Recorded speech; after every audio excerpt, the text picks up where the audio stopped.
this one alive? Oh man,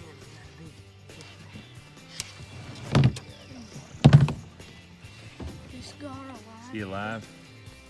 no, but he's still good. Maybe we'll keep this one then. He ain't slimy.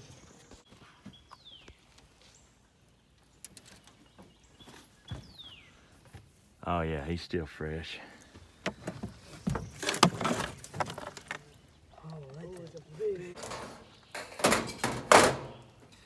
Hey folks, Micah McGee here. I'm gonna do a carp catch, clean, cook video. And I'm gonna teach you how to clean these things. Most people think these are junk fish and they break their heads off, pitch them on the bank. Huh? You said carp. Okay, You said I'm gonna do a carp clean cook. okay. Or carp clean. Let's start over then. All right, folks, this is Micah McGee, and we're gonna do a video on a gar. This is a long-nosed gar. He got on our trot line.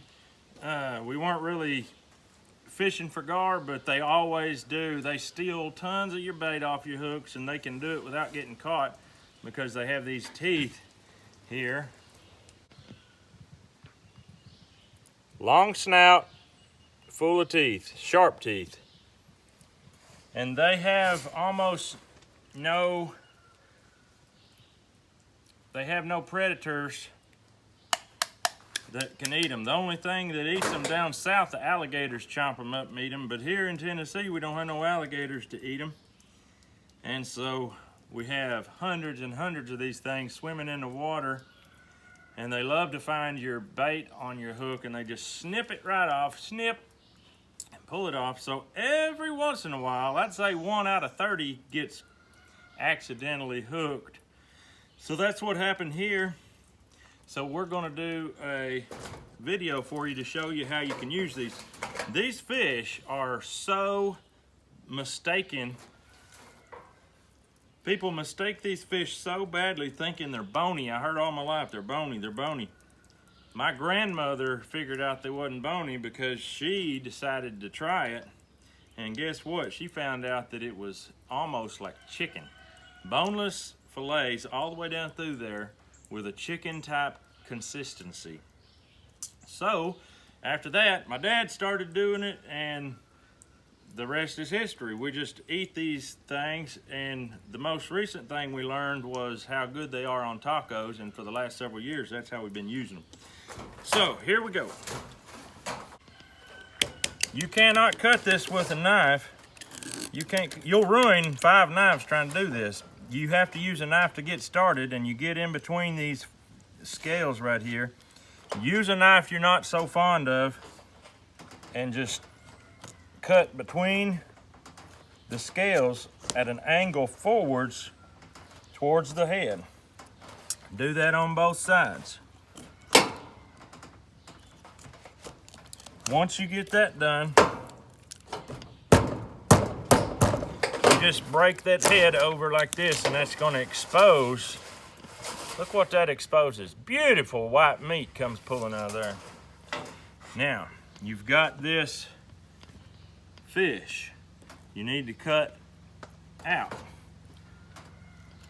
10 snips. You don't have to use this brand, just use some good solid 10 snips. That's why you break the head over, so you can get in here.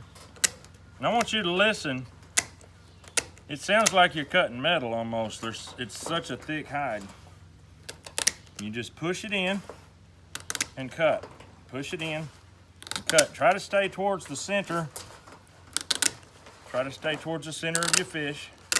As you go, it'll loosen a little bit. It's like cutting this old roofing metal, which is what we do for a living. So this here just fits right into our lives just right.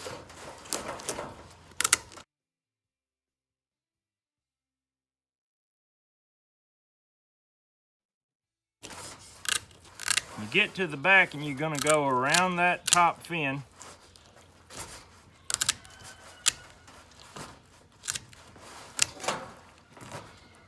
scales get smaller back here. Now just turn and go down. Straight down back of the tail. Now while you're here, go ahead and go around the fin on the other side.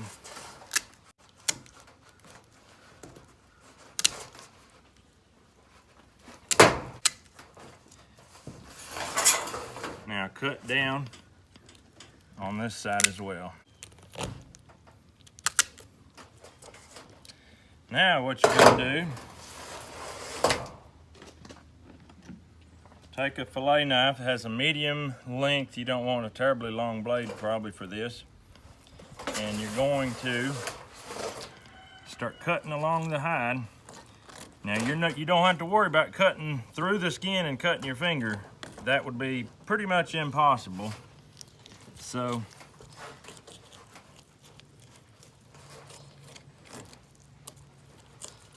you just cut against that hide. It'll just keep working its way down. Pull it with your thumb like this. You can put your fingers in there and kind of spread.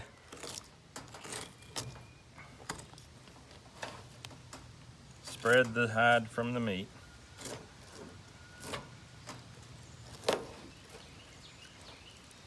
Now, you can see right here, the meat is attached to the shell. I call it the shell. It's such a hard thing. And just keep working your way up and it'll loosen. All the way from the back to the front. Now, when you get to this point, it just lays itself open. And you've got this fillet exposed from front to back. Now he's just like a catfish. He's just got a spine down through here. There's no boniness. He's got a rib cage that comes out at the bottom. Just come along here, separate it as you go, just like filleting a fish. You're gonna come out with a long, narrow strip of boneless chicken meat.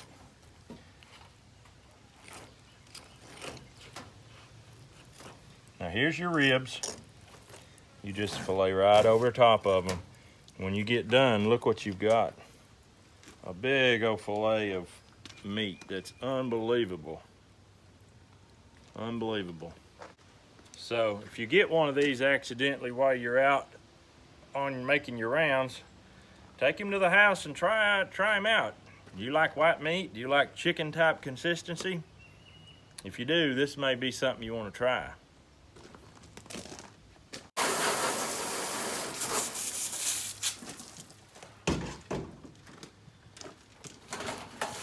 Now you're ready for the other side. Let me cut this piece out.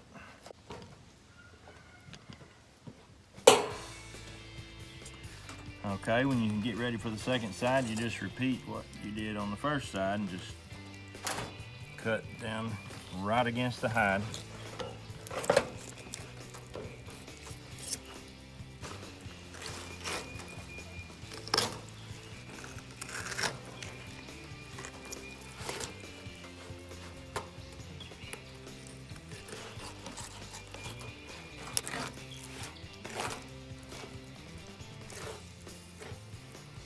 That's the second fillet. Now I want to just inform you, if you do get into gar, look at that empty one.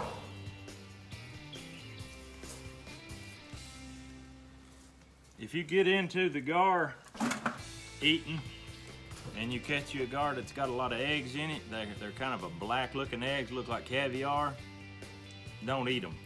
They're toxic. I don't know what makes them toxic, but they are. Do not eat gar eggs. All right, we're done. We're gonna make gar tacos with this gar, but I don't know when that's gonna be. We're gonna freeze the meat and do it on a night that suits the cook. So, y'all have a good day. I appreciate you watching this video. If you ever get out there and get a gar and you eat it and you try it, Drop down in the comment section and let me know how you liked it. I think you'll like it a lot. If you don't like it, tell me you don't like it, but just let me know if you try it. Let me know how it turns out for you. You guys have a good day. We'll see you on the next video.